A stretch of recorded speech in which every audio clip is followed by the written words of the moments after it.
Hi, Chris. This is Chris. It's the Swedish Chris. Um, I'm the singer of Smash Into Pieces, Swedish band, and yeah, I'm here talking to Chris Peters. What You a are pleasure. indeed. You are indeed. Pleasure to see your smiling face again, brother. I've missed your you really have an accent, man. It's very hard sometimes to, to hear, but I, it's I very thought you were going charming. to say something Very nice good. then, and then you just turned it on its head real quick. It's but it's so nice to hear this as Australian, you know, accent again because we just came back from basically from Australia, so our first ever visit there and it was amazing.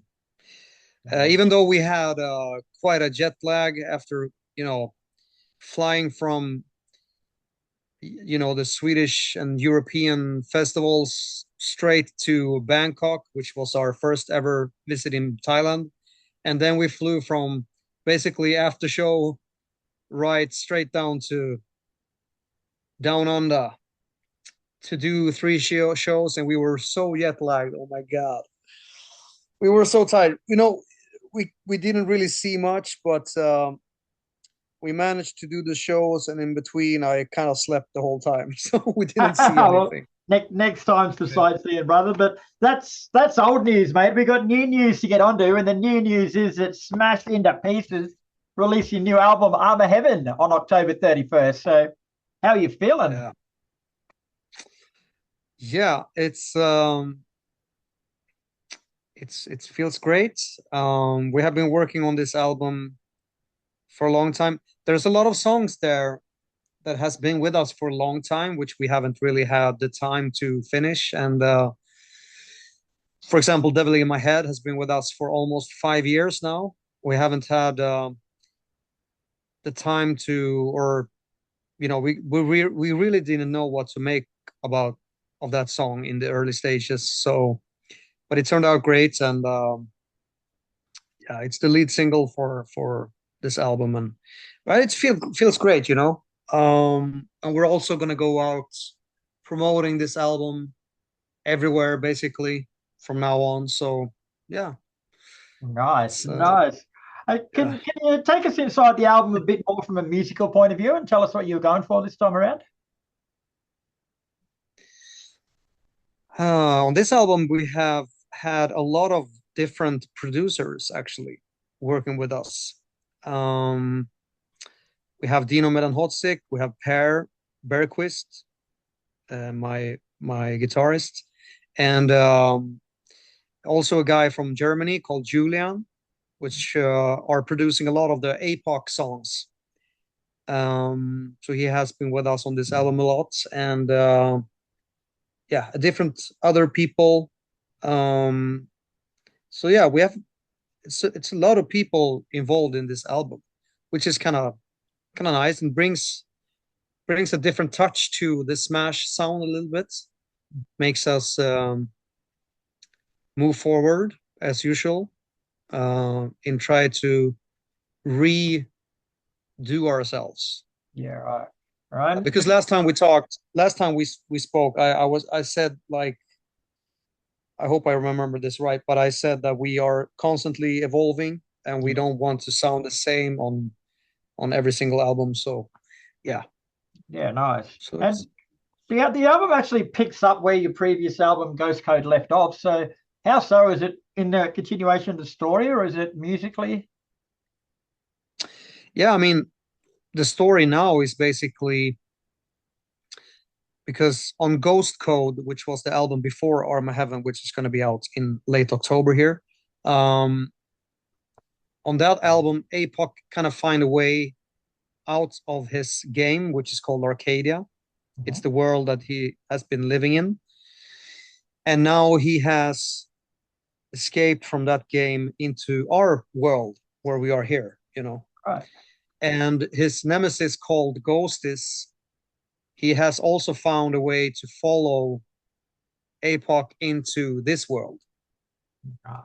So now it's like and the whole thing with AI and stuff like that. So it's like AI versus AI, and humans are basically cattle. Mhm. You know, we don't matter anymore. That's kind of the story where we are now in the Smash Into Pieces universe. Mhm. So yeah, we're taking this story outside the walls of Arcadia now, for real. So Nice. And yeah, does this album wrap things up? Is it the completion of this cycle, or is it still got more tales to be told? it's too early to say, but I think I mean, this is also a thing I said to you last time, that this is one of the nicest things to be in Smash, because we don't only make we don't only make music, we make the whole package, like the image and the video, the storyline, and and if if you're doing, for example, a series on Netflix or whatever, and you don't really have a ending, so to speak, it's kind of a to be continued thing. Yeah, So I guess we're going to continue with this, but we have no clue actually after this what we're going to do, so it's too early to say. not a bad place um to be in. Not a bad place to yeah, be in. it's yeah, it's good times in Smash. Yeah, sure. And the press release calls this your most ambitious album to date. Would you agree with that?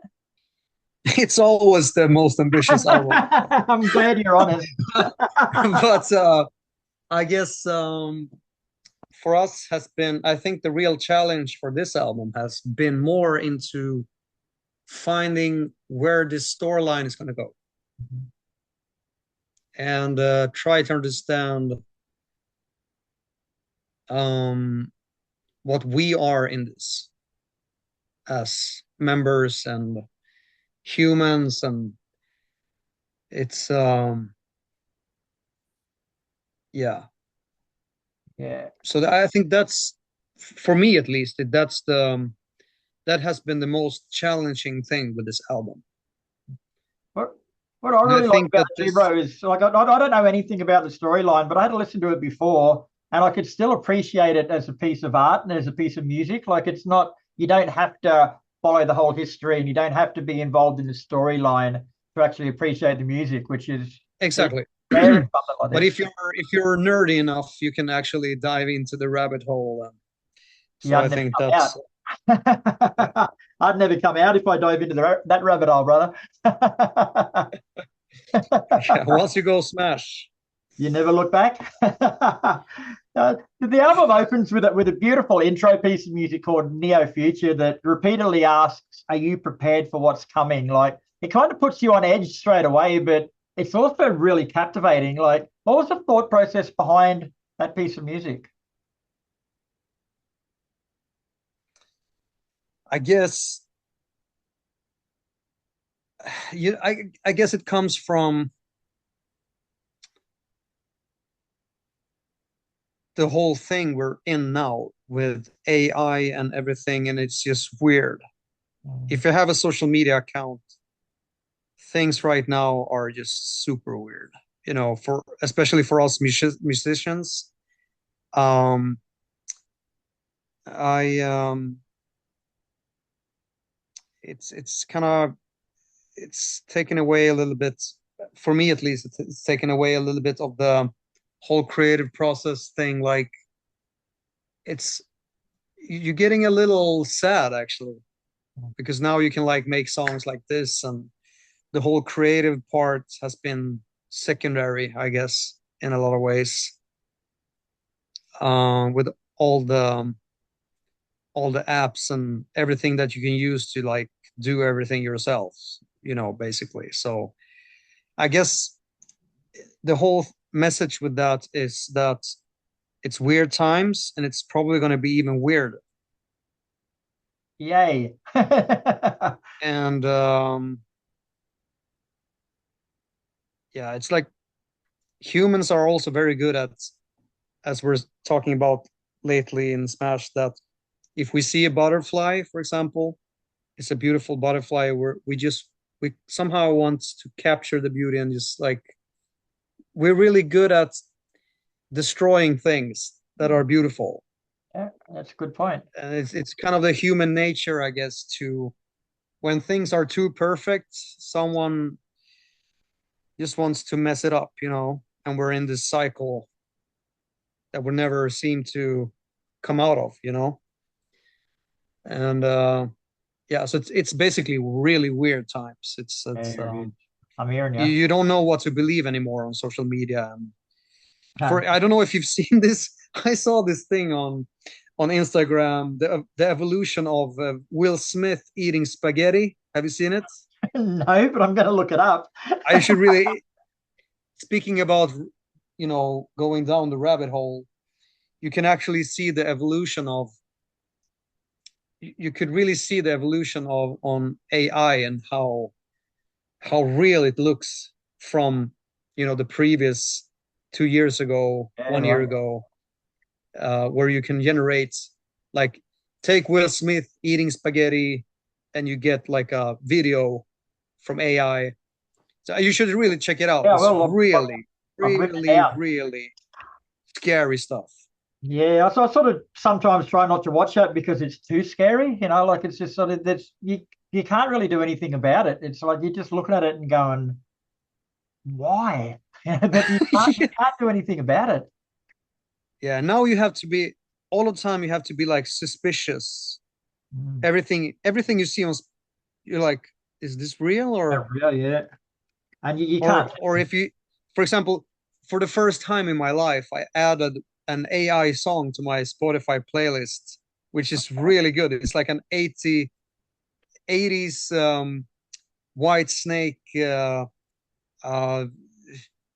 Mötley Crüe kind of a song, which was really fucking catchy, and it sounded like the all-star 80s rock band that was like perfect production. And then I went into the biography and the profile, the Spotify profile, and it was an AI artist, and I was like, Wow. And you had no idea. I fell for it. So it's Wow. it's yeah, it's Yeah. weird. It's fucking weird times, man. It's going to get to It's the stage where the only way you're going to find out they're an AI band is when you try to buy a ticket to see them live and find out that you can't do it. Yeah, so I think that live is actually even more important now than it was before. So 100%. well said. Yeah, 100%, brother. it's 100%. Now, on the album, you got a couple of collaborations on there. One of them is with Elise from Amaranth. Then you guys have got a bit of a history with them, haven't you? You did a tour with them early on, and you sort of worked together a bit. yeah. I mean, I got the call the first. I mean, Smash and Amaranth, we kind of shared the same audio guy back in the days, Okay. uh, and we're talking about like 2012 or something. So we had met them during a lot of festivals and shows, and as I said, we shared the same sound guy back in the days, and things kind of start evolving, and I got my first call. I think it was like in 2013, where the lead singer at that time called and the band, um, the band, he kind of started the whole band, so Mhm. to speak. I got a call from him, and he was like, so I'm gonna be away for a while. Can you do a show for me? So I basically did kind of every show with them from 2015, 14, 15 to like 2019, something like that, right before the pandemic. And meanwhile, he was like going away from the band, stepping away 100%. And meanwhile, I did all the shows and the tours so they could go out and tour, even though he wasn't a part of the band anymore. So yeah, I have a lot of history with them, and I see Elise as my kind of my sister in a weird way. We have shared a lot of hours in the tour bus and speaking, and it's kind of challenging to be a girl with like 95% guys on tours, Oh, it and would be, yeah, it'd be a so we nightmare. have talked about a lot about that, and I try to be like I don't know. I tried to talk with her a lot on the tours so she could manage it. I guess we all tried to help her a lot when we were on tour. So yeah, I see her as my sister basically. So we did this song Paradise together, and it felt like a full circle moment Yeah, would have. because we did a collaboration with her back in 2014, 15, on a song called My Cocaine. But this was like, I really felt that Paradise was like, we nailed it. This is really a mixture between Amaranth and Smash in a song, Yep, yep, yep. and it felt genuine and yeah, Yeah, that's great cool. song. Yeah, Yeah, it is indeed. You've also got a duet called First Time with the Swedish Japanese media icon Liliko. So that sounds pretty interesting, yeah, mate. Like bringing a few different cultures together musically. yeah. We did a tour in Japan in 2013. It was really early in our career, and we haven't been there ever since.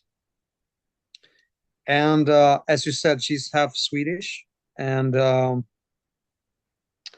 this was like an idea from I don't even remember. I think it was from some some of my working personnel in my label that said something like, "Oh, we should do a collaboration with blah blah blah," because she's really big in Japan, and she is like the TV host in one of the biggest TV radio things over there. So, and we have always talked about doing something, in Japan again, and so it felt kind of natural to like do a reach out. Mhm. And she has it turns out that she has a really cool rock voice, which was really weird.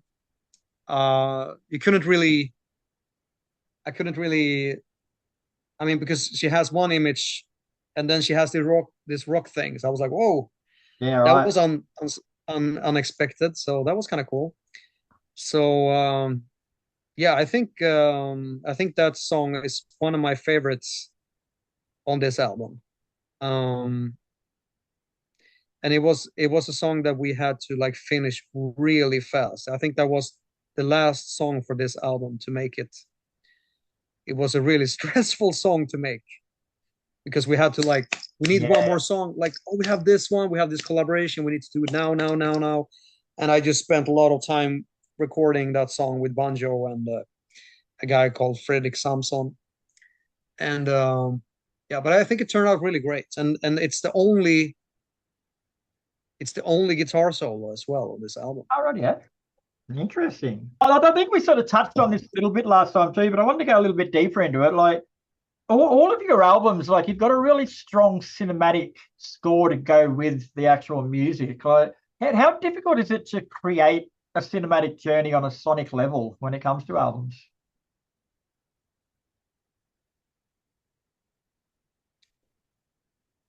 I think it's more and more difficult. Um, I mean,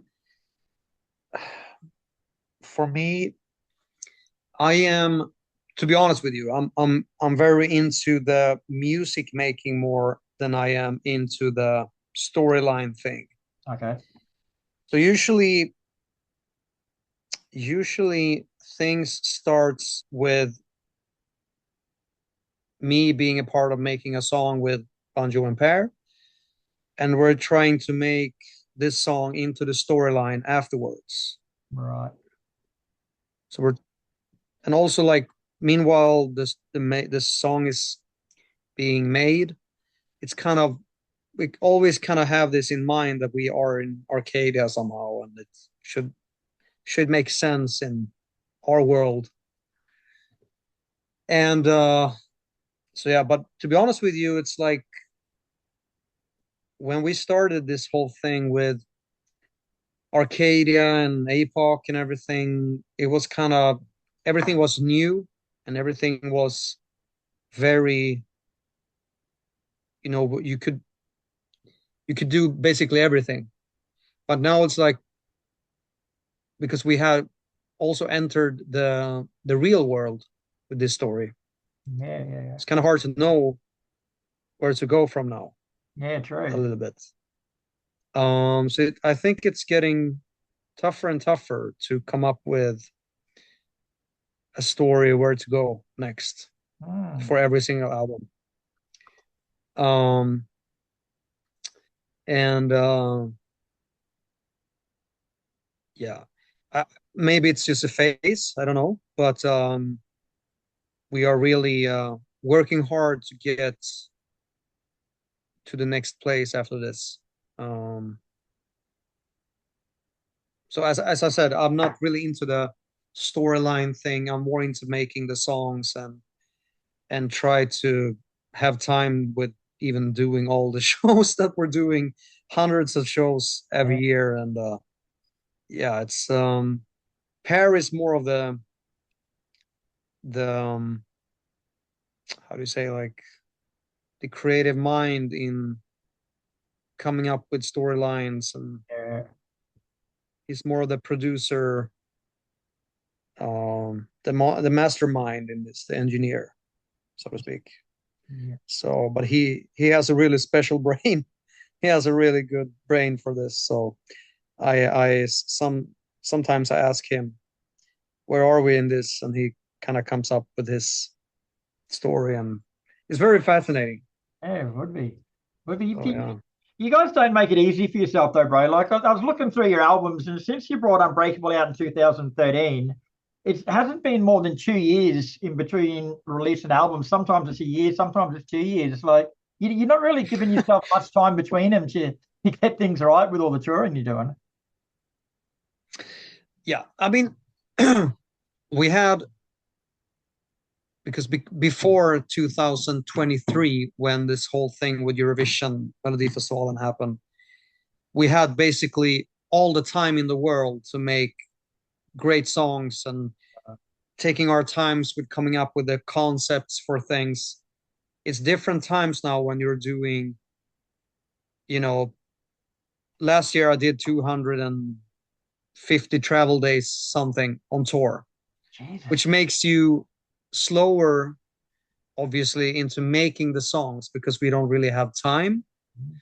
So now it's been a slower pace actually than we're used to. So but for this album that's gonna be out after Armaheaven, we have we have said internally that we really need to stop promising release dates. We need to stop pushing dates basically to get the album number 10, because then we have a good window to make the album, if you know what I'm saying. Yeah, fully. So we can really take our time, and people are not going to be like, oh, when can we have a new album out? And we're going to be more like, oh, we're going to take our time on this one. And yeah, I think we have a really good window to make the best album ever in the history of Smash on album number 10. So Yeah. no promise with dates or It must anything be like hard that. though, bro. So Like, because you guys just keep going up and up and up. Like, it must be hard to sort of take a step back and take some time off yourself because it's part of you be wanting to capitalize on everything while the going is good. But you've got to sometimes just sort of go, I need some time. I got to have a break. yeah, but I think we all have a strategy for that. Um, um, so I think it's just going to be a natural step to take, because we have worked so hard now for the last almost 3 years, ever since, as I said, 6 Feet Under era. And yeah, sometimes you have to push the brakes a little bit and try to um, process the things that has happened, and try to find new inspiration. And um, yeah, so, but I really think that album number 10 is gonna, my minimum my minimum expectations for that album is going to be that I want to listen to every single song the whole day until I go to bed. And I'm going to get goosebumps from every song. That's the minimum expectations that I'm going to have for album number 10.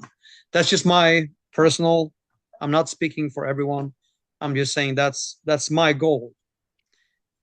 I want you to send me photos of goosebumps on your arms before you go to bed one night. I want to see what's happening. I'm just going to Google goosebumps and I'm going to send you those pictures right now. Do it in AI. AI can do it for you easy. Yeah, exactly. Make my arm with goosebumps. Yeah. Make some goosebumps on Dimebag Darrell's face. All right, Chris. Well, always a pleasure speaking with you, brother. Thanks for your time again. Armaheaven is out October 31st, and you should be getting goosebumps over this one too, bro, because it's a bloody good album. But congratulations on everything, and I will see you next time you come to Australia.